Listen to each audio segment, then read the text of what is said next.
কালীপুজোর রাতে তরুণীকে কটূক্তি ও তার চিকিৎসক দাদাকে মারধরের ঘটনায় চাঞ্চল্য ছড়ায় উত্তর চব্বিশ পরগনা জেলার গাইঘাটা থানার চাঁদপাড়া এলাকায়। ঘটনায় অভিযুক্ত 4 জনকে গ্রেফতার করেছে গাইঘাটা থানার পুলিশ। শুক্রবার আক্রান্ত চিকিৎসকের বাড়িতে যান বনগাঁ দক্ষিণ বিধানসভার বিধায়ক স্বপন মজুমদার। এদিন সকালে চিকিৎসকের চাঁদপাড়ার বাড়িতে পৌঁছান তিনি। এরপর চিকিৎসকের সঙ্গে দীর্ঘক্ষণ কথা বলেন বিধায়ক। বিজেপি বিধায়ক স্বপন মজুমদারের দাবি, ঘটনায় অভিযুক্ত যুবকেরা এলাকায় তৃণমূল কর্মী বলে পরিচিত।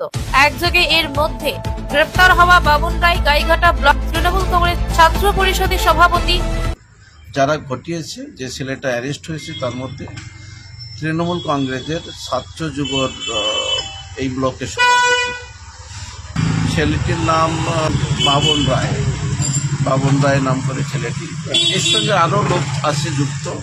বিধায়ক আরো অভিযোগ তোলেন, তৃণমূল নেতৃত্বের আশকারাতে অভিযুক্তরা দীর্ঘদিন ধরে এলাকায় বিভিন্ন অসামাজিক কাজ করত। বারংবার পুলিশকে জানানো সত্ত্বেও কোনো ব্যবস্থা নেয়নি প্রশাসন। পাশাপাশি তিনি দাবি তোলেন, অবিলম্বে নিরপেক্ষভাবে তদন্ত করে বাকি অভিযুক্তদের গ্রেফতার করুক পুলিশ।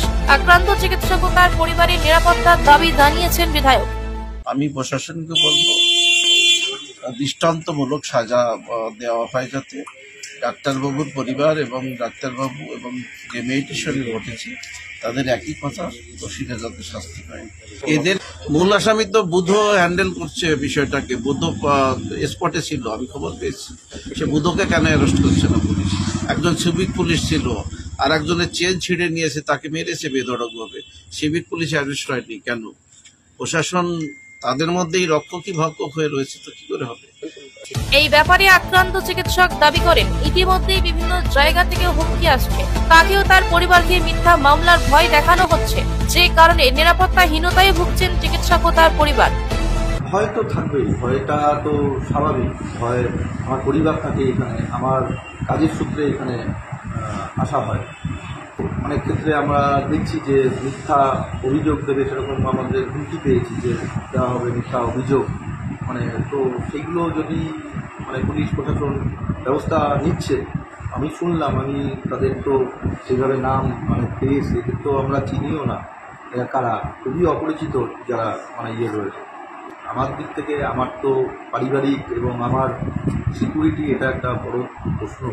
যদিও এই ব্যাপারে সব অভিযোগ অস্বীকার করে তৃণমূলের পক্ষ থেকে দাবি করা হয়, এই ঘটনার সঙ্গে তৃণমূল কংগ্রেস কোনোভাবেই যুক্ত নয়। 4 অভিযুক্তকে ইতিমধ্যে গাইঘাটা থানার পুলিশ গ্রেফতার করেছে। আরও কেউ দোষী হলে তাদের বিরুদ্ধে উপযুক্ত ব্যবস্থা নেওয়া হবে। আর যে ঘটনাটা ঘটেছে সেটা নিন্দনীয়, এবং যারা ঘটিয়েছে তাদের যাতে কঠোরতম শাস্তি হয়, এটাই আমরা দাবি করি। যুবর কোনো